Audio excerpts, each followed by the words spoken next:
Hello दोस्तों, स्वागत है हमारे इस नए जावा के वीडियो में। आज के इस ट्यूटोरियल में हम लोग समझने जाएंगे तीन important components of Java: JRE, JVM and JDK.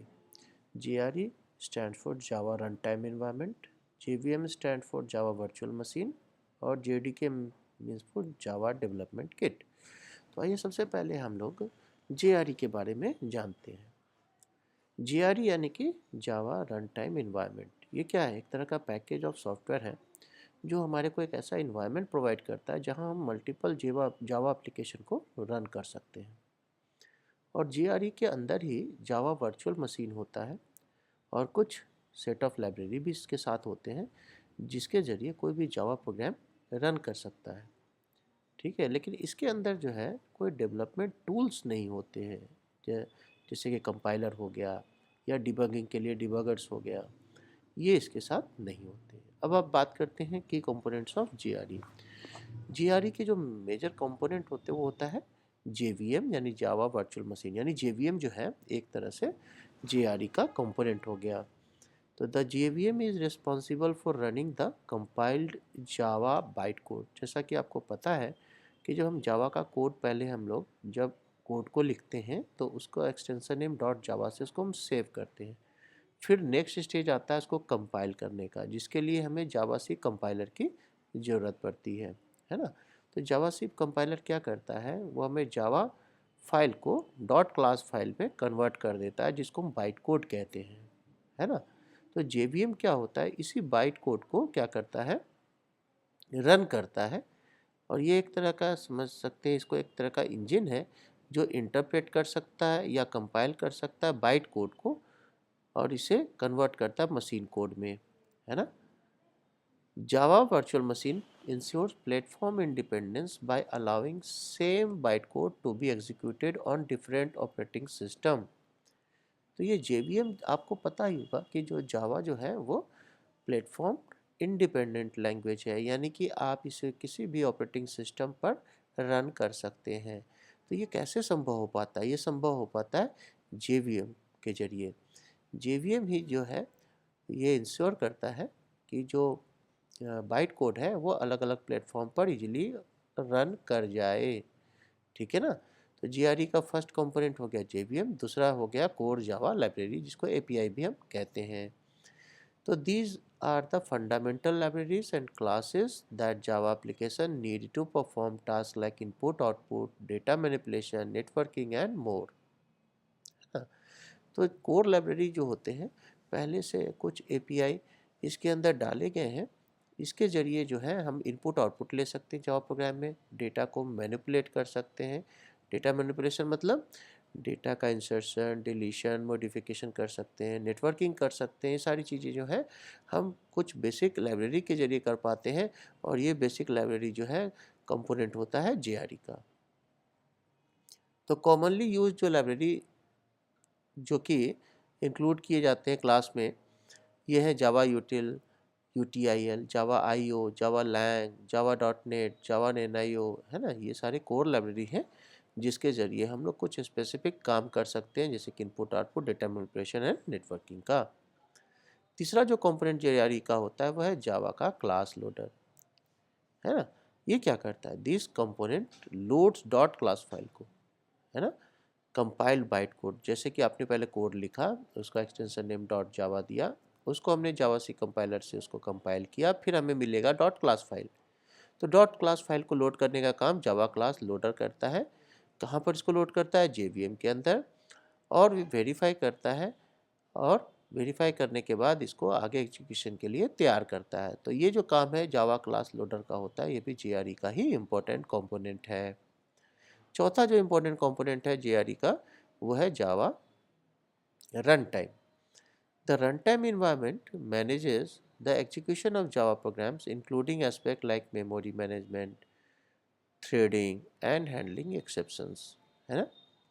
तो आपको पता ही है कि जावा के अंदर मेमोरी मैनेजमेंट होता है, मल्टी थ्रेडिंग कॉन्सेप्ट होता है और एक्सेप्शन हैंडलिंग भी होता है ना, कुछ एक्सेप्शनल कंडीशन को इजीली हैंडल करने के लिए, है ना। तो जावा रन टाइम इन्वायरमेंट के अंदर ये सारी चीज़ें होती हैं जिसके ज़रिए जो है जावा को हम इजीली उसके मेमोरी को मैनेज कर सकते हैं, मल्टी थ्रेडेड प्रोग्राम बना सकते हैं और एक्सेप्शन हैंडलिंग भी जावा के अंदर कर पाते हैं। पांचवा जो कंपोनेंट है वह है जावा नेटिव इंटरफेस, JNI इसको कहते हैं। ये एक ऐसा फ्रेमवर्क है जो जावा को इंटरेक्ट करता है और दूसरे जो लैंग्वेज जैसे सी या C++ में जो कोड लिखे गए हैं उनके साथ इंटरेक्ट करने के लिए जावा नेटिव इंटरफेस की ज़रूरत पड़ती है और ये भी जो है JRE का यानी जावा रन टाइम इन्वायरमेंट का ही एक कंपोनेंट है। तो it is use to access library that are platform specific और written in non Java language. तो जावा जो नेटिव कोड जो होता है वो C++ पर लिखा होता है और उसको जो है अगर हम चाहते हैं कि हमारा जावा प्रोग्राम भी उसके साथ इंटरेक्ट करे तो हमारे को ज़रूरत पड़ती है जावा नेटिव इंटरफेस की। अब बात आती है कि what the JRE does not include. तो it does not include tools for developing Java program, यानी इसके अंदर कंपाइलर नहीं होता, डिबगर नहीं होता और अदर डेवलपमेंट यूटिलिटीज़ भी नहीं होते हैं। Those part of the JDK, क्योंकि ये किसके होते हैं पार्ट, JDK के पार्ट होते हैं, कौन, कंपाइलर वगैरह, ठीक है ना।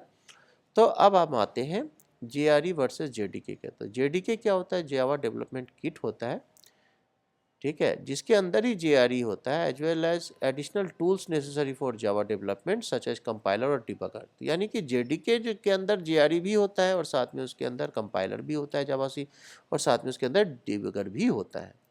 लेकिन JRE जो होता है on the other hand is enough if you are only interested in running Java programs. अगर सिर्फ प्रोग्राम जावा का बना हुआ है ना, तो उसको सिर्फ रन करने के लिए आपको JRE की ज़रूरत होती है और JRE उसको इजीली कर पाता है। लेकिन अगर आपको प्रोग्राम बनाना है, डिज़ाइन करना है, कोड लिखना है तो उसके लिए आपको JRE सफिशिएंट नहीं होता, उसके लिए आपको JDK की ज़रूरत पड़ती है।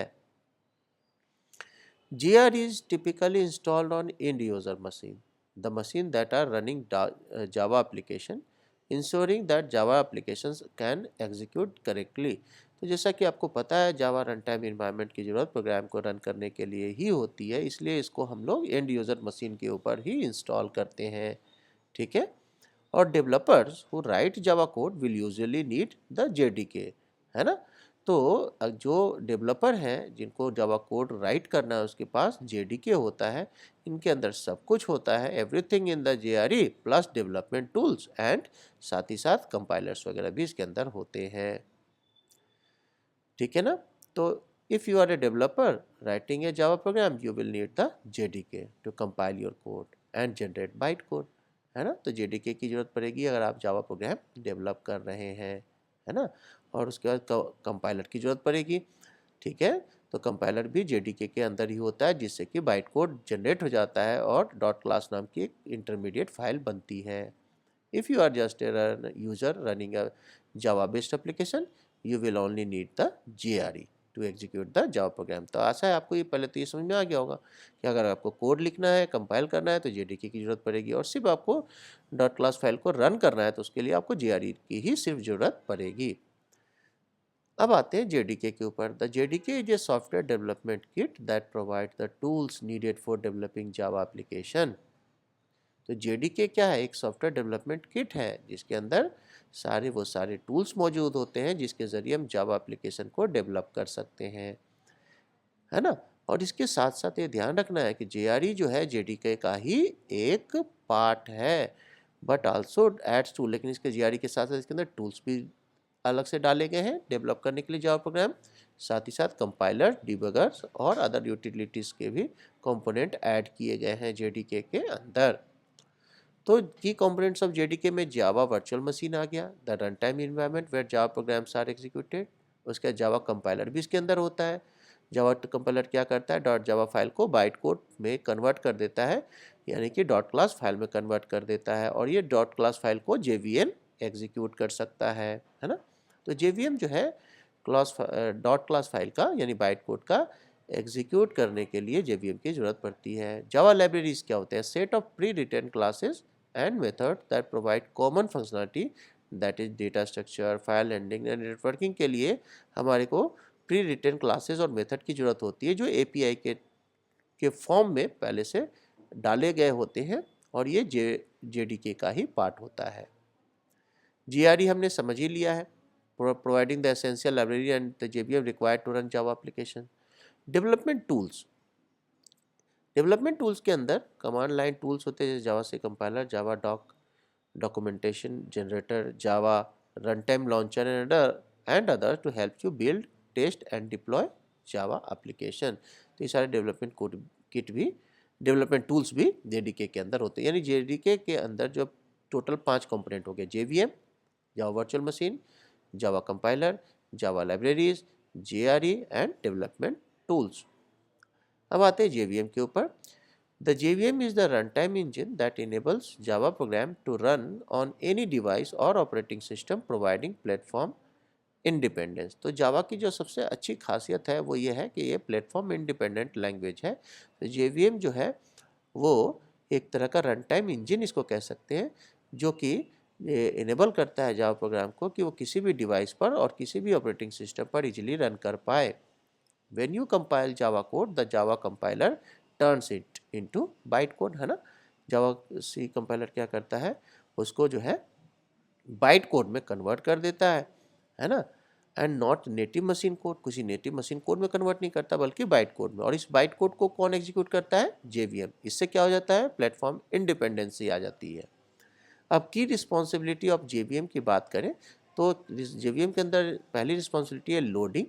It loads the compiled byte code into memory, यानी जो डॉट क्लास फाइल जनरेट हुआ जावा सी कंपाइलर के द्वारा कंपाइल करने के बाद उसको लोड करने का काम पहला है।